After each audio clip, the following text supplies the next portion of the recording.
In the mid-1700s, a Swiss mathematician named Leonhard Euler was changing how people understood the world.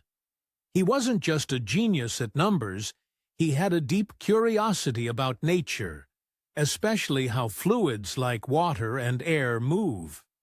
At the time, engineers were trying to design better water systems and understand air pressure.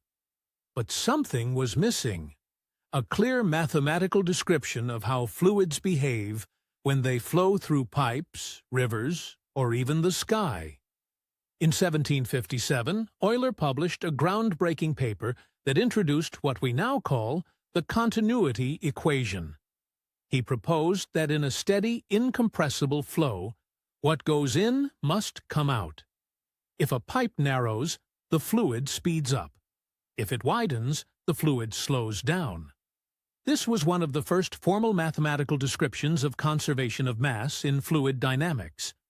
The equation is written as A sub 1 V sub 1 equals A sub 2 V sub 2, where A is the cross-sectional area of the flow, and V is the fluid's velocity. This principle is still used today in designing everything from sprinklers and fire hoses to jet engines and blood flow monitors. Euler's insight didn't come from squeezing garden hoses. It came from brilliant mathematics, real observations, and his deep understanding of nature. His work formed the foundation of fluid mechanics, a branch of physics and engineering that impacts nearly every part of modern life.